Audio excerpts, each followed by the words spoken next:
बिस्मिल्लाहिर्रहमानिर्रहीम। नाज़रीन अस्सलाम वालेकुम, मैं हूँ इमरान वसीम। मखसूस नशिस्तों का फैसला chief justice of Pakistan justice काजी फायसा ने उड़ा के रख दिया। जस्टिस मंसूर अली शाह के फैसले पर chief justice of Pakistan justice काजी फायसा के अहम तरीन रिमार्क्स। काजी के रिमार्क्स के बाद जस्टिस मंसूर अली शाह का जवाब, अहम इस्तीफ़ा और अहम तकर्री। आज के इस प्रोग्राम में इन अहम खबरों की जो डिटेल्स हैं वो आपके साथ हम शेयर करेंगे। लेकिन प्रोग्राम का आगाज़ करने से पहले आप देखने वालों को एक तो आज़ाद डिजिटल मीडिया पर खुशामदीद कहेंगे और आपसे दरख्वास्त करेंगे चैनल सब्सक्रिप्शन की, कि अगर अभी तक आपकी जानिब से हमारे चैनल को सब्सक्राइब नहीं किया गया तो आपसे दरख्वास्त होगी कि चैनल को सब्सक्राइब कर लें, बेल आइकॉन का बटन प्रेस करें और अगर आपको हमारा ब्लॉग पसंद आता है तो इसे लाइक भी करें और अपने दोस्तों के साथ शेयर भी करें। तो पहली खबर से नाज़रीन गुफ्तगू का आगाज़ करते हैं। चीफ जस्टिस काजी फायसा ने कैसे मखसूस नशिस्तों का जो फैसला है, उस फैसले का जो आखिरी पैराग्राफ है उसे कैसे उड़ा के रख दिया।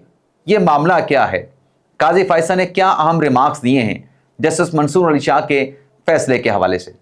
तो नाज़रीन मामला ये है, आपको याद होगा कि कुछ अर्सा पहले सुप्रीम कोर्ट में, बल्कि सुप्रीम कोर्ट पे जाने से पहले हाई कोर्ट की बात कर लेते हैं, जस्टिस अतर मिनल्ला की बात कर लेते हैं। जस्टिस अतर मिनल्ला की जानिब से एक ऑर्डर दिया गया कि ये जो मारगला नेशनल पार्क है, यहाँ पर जो कमर्शियल सरगर्मियाँ हो रही हैं इसकी कानून इजाज़त नहीं देता और जो नेशनल पार्क है, मारगला नेशनल पार्क है, इसको प्रोटेक्ट किया जाए और ये जो कमर्शियल सरगर्मियाँ हैं, मुख्तलिफ रेस्टोरेंट बने हुए हैं, मुख्तलिफ होटल्स बने हुए हैं, इन्हें यहाँ से मुंतकिल किया जाए। इनको कमर्शियल सरगर्मियों की इजाज़त नहीं दी जा सकती। इस फैसले के खिलाफ नाज़रीन सुप्रीम कोर्ट में अपील आती है। इस्लामाबाद हाई कोर्ट का फैसला पहली समाअत पे सस्पेंड कर दिया जाता है। जस्टिस इजाज़ुल एहसन साहब ने गालिबन हाई कोर्ट का फैसला सस्पेंड किया था और जब ये फैसला सस्पेंड हुआ था उससे कुछ रोज़ के बाद सुप्रीम कोर्ट में एक तकरीब थी, जज साहब का अलविदाई इशाइया था, जिसमें वहाँ पर जो तमाम एहतमाम की जो जिम्मेदारी दी गई, डिनर के बारबेक्यू, खाने, बिरयानी, मटन कोरमे, तो वो कॉन्ट्रैक्ट जो है वो मुनाल को दिया गया। अब वो अपील सालों तक सुप्रीम कोर्ट में पड़ी रही। इस्लामाबाद हाई कोर्ट के फैसले के बाद चीफ जस्टिस काजी फायसा ने वो अपीलें लगाईं और अपीलें लगाने के बाद जो जस्टिस अतर मिनल्ला साहब का ही फैसला था उस फैसले को बरकरार रखा और ये कहा कि ये जो कमर्शियल सरगर्मियाँ हैं, कानून के मुताबिक मारगला नेशनल पार्क में इस किस्म की सरगर्मियों की इजाज़त नहीं दे सकते क्योंकि ये प्रोटेक्टेड एरिया है। क्योंकि अगर इस किस्म की सरगर्मियों की इजाज़त दे दें तो फिर तो दरख्त कटते रहेंगे और मारगला नेशनल पार्क जो है एक दिन वो ख़त्म हो जाएगा। उसकी बका के ऊपर सवालात जो है वो उठाए गए थे इस अदालती फैसले में और उसमें मुख्तलिफ जो प्राइवेट रेस्टोरेंट के मालकान थे उनकी तरफ से सुप्रीम कोर्ट को यकीन दहानी करवाई गई कि हम चंद माह के अंदर यहाँ से अपना जो बिजनेस है उसको ट्रांसफ़र कर देंगे। अब सुप्रीम कोर्ट में यकीन दहानी कराई गई। सुप्रीम कोर्ट ने मुनाल रेस्टोरेंट को, ला मोंटाना को, इस तरह की बाकी जो कमर्शियल सरगर्मियाँ करने वाले हैं उन्हें यहाँ से मुंतकिल करने का हुक्म दे दिया। उसके बाद नाज़रीन ये हुआ कि वाइल्ड लाइफ महकमे की जो चेयरपर्सन हैं राइना सईद खान, उन्हें चेयरमैनशिप के ओहदे से हटा दिया गया। जब चेयरमैनशिप के ओहदे से हटाया गया उसके साथ साथ बाकी जो मेंबरान थे, अरकान थे वाइल्ड लाइफ महकमे के, उन्हें भी हटा दिया गया। और सिर्फ ये नहीं, वाइल्ड लाइफ का महकमा जो कि मिनिस्ट्री ऑफ क्लाइमेट चेंज के अंडर था उसे वहां से चेंज करके ट्रांसफर करके वजारत दाखिला के अंडर कर दिया गया। अब इस मामले पर सुप्रीम कोर्ट में कंटेम्प्ट की एप्लीकेशन दायर हुई। आज उस कंटेम्प्ट की एप्लीकेशन पर जब समाअत का आगाज हुआ तो कंटेम्प्ट की दरख्वास्त गुजारने वाले तो कमरा अदालत में मौजूद थे, लेकिन कोई सरकारी वकील, अटॉर्नी जनरल ऑफिस से कोई हुकूमती नुमाइंदा या कोई सरकारी मुलाजिम या अफसर अदालत में मौजूद नहीं था। काजी फायसा साहब ने हुक्म दिया कि अटॉर्नी जनरल को बुला लें।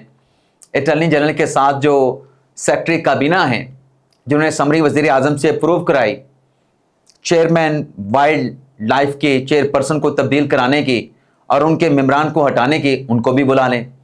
और साथ में चीफ जस्टिस ने यह भी कहा कि ना सिर्फ सेक्रेटरी काबीना को बुलाएं, कामरान अफजल, उनके जो भाई हैं मुनाल रेस्टोरेंट के जो मालिक हैं लुकमान अली अफजल, उनको भी बुला लें।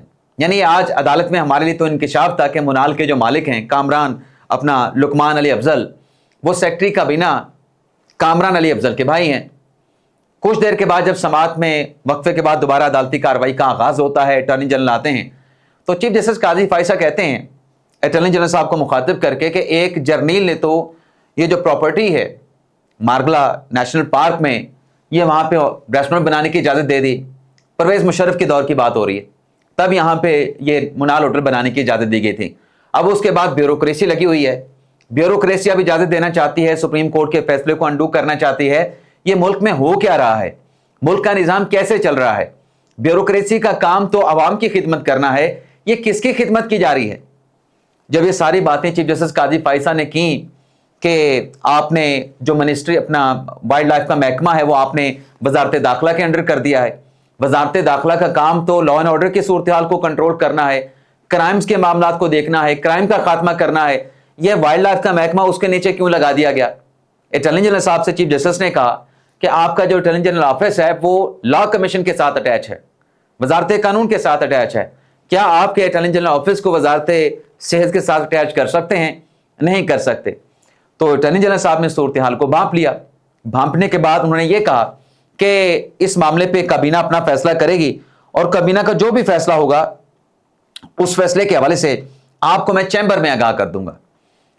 جب یہ چیمبر میں آگاہ کرنے والی بات کی تو میں آپ کو ریکال کرواتا جاؤں کہ جو مخصوص نشستوں کا سپریم کورٹ کا فیصلہ ہے 12 جولائی کا، اس میں جو اکثریتی جج صاحبان ہیں جن کی طرف سے پاکستان تحریک انصاف کو مخصوص نشستیں دینے کا کہا گیا، پی ٹی آئی کے 39 لوگ ڈکلیئر کرنے کا کہا گیا، اس فیصلے میں کہ آخری پیراگراف میں یہ کہا گیا تھا کہ اگر اس فیصلے کے حوالے سے، اس فیصلے پر عمل درآمد کے حوالے سے الیکشن کمیشن کو اگر کوئی رکاوٹ آتی ہے یا پھر پاکستان تحریک انصاف کو کوئی ایشو کا سامنا کرنا پڑتا ہے تو آپ اکثریتی جج فیصلے کے جو جج صاحبان ہیں ان کے ساتھ چیمبر میں رجوع کریں گے۔ تو اس کے بعد آپ نے دیکھا بھی کہ الیکشن کمیشن نے چیمبر میں رجوع بھی کیا۔ ابھی تک وہ درخواست الیکشن کمیشن کی عدالتی فیصلے کی وضاحت کے حوالے سے پینڈنگ پڑی ہے، زیر التوا ہے، لیکن وہ سارا معاملہ چیمبر میں لانے کا کہا گیا۔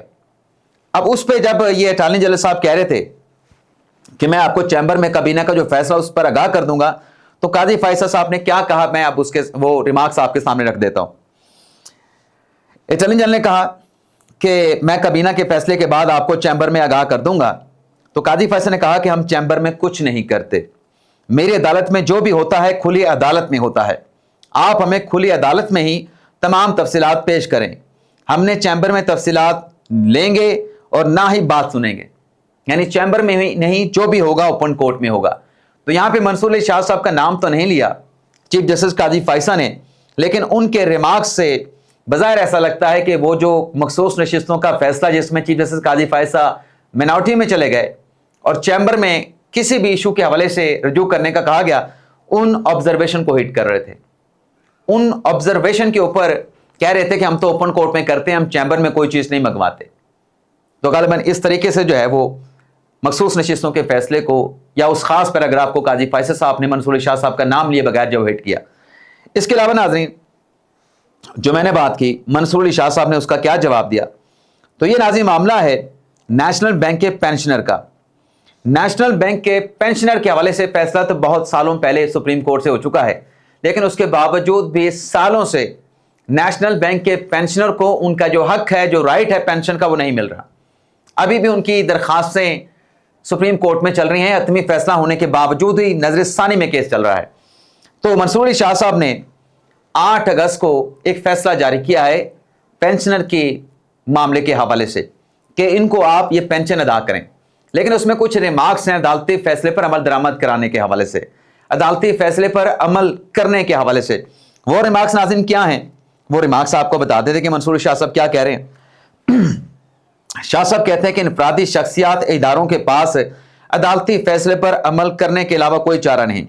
صدر نیشنل بینک عدالتی فیصلے پر عمل درآمد کے لیے ایک سینئر افسر کو فوکل پرسن مقرر کریں، فوکل پرسن پٹیشنر کی مکمل ادائیگی یقینی بنا کر عمل درآمد رپورٹ پیش کرے۔ جمہوریت میں قانون کی حاکمیت صرف ایک اصول نہیں، قانون کی حاکمیت کا صرف ایک اصول نہیں بلکہ وہ بنیاد ہے جس پر حکمرانی کی قانونی حیثیت ٹکی ہوئی ہے۔ سپریم کورٹ کو بطور ایپیکس کورٹ کے آئینی تشریح، انصاف کی فراہمی اور آئین پر عمل درآمد کا اختیار حاصل ہے۔ सुप्रीम कोर्ट के फैसले में महज सिफारिशात या एडवाइजरी नहीं हो सकती। सुप्रीम कोर्ट के फैसले पर अमल दरामद हर सूरत में यकीनी बनाना होगा। सुप्रीम कोर्ट के फैसलों को नजरअंदाज या अमल दरामद में ताखीर करना आईनी ढांचे को चैलेंज करने के मुतरादिफ है। अदालती फैसलों पर अमल दरामद करना अदालती फैसलों पर अमल दरामद करना ये कर्टसी नहीं बल्कि आइन की मंशा है। और आखिरी जो बात जो आपके साथ शेयर करने जा रहा हूं कि अदालती फैसलों पर अमल दरामद अदालती निज़ाम पर अवामी एतमाद बरकरार रखने के मुतरादिफ है। और ज़ाहिर सी बात है, ऐसे होता है सुप्रीम कोर्ट का फैसला, लेकिन बात यह है कि आइन की तशरीह या आइन के ऊपर अमल दरामद करना वो तो ठीक है, लेकिन अगर ऐसा फैसला हो जो आइन में जो चीज़ फराहम ना की गई उससे हटके हो, उस पर ज़ाहिर सी बात है कि पार्लियामेंट को कानून साजी करने का भी अख्तियार है। माजी में भी हमने देखा ताहयात नाहरी का फैसला सुप्रीम कोर्ट ने दिया, उसे पार्लियामेंट ने कानून साजी करके अंडू किया। चीफ जस्टिस के अख्तियारात पे सवालात उठे कि ये बेंचेस कैसे बन रहे हैं, हम ख्याल बेंचेस बन रहे हैं, तो पार्लियामेंट ने कानून साजी करके चीफ जस्टिस के अख्तियारात को रेगुलेट कर दिया। और अब भी मौजूदा जो इत्तेहादी हुकूमत है उसका कहना है कि फैसला चूंकि आइन और कानून के मुताबिक नहीं है, आइन और कानून की जो जुरिस्डिक्शन थी सुप्रीम कोर्ट की उसको ओवर रीच किया गया है, कॉन्स्टिट्यूशन को और कानून को रीराइट किया गया है, तो लिहाजा हम इस फैसले पर कानून साजी करेंगे और वो कानून साजी पार्लियामेंट की जानिब से की जा चुकी है। इजाज़त चाहते हैं नाज़रीन, अल्लाह हाफिज़।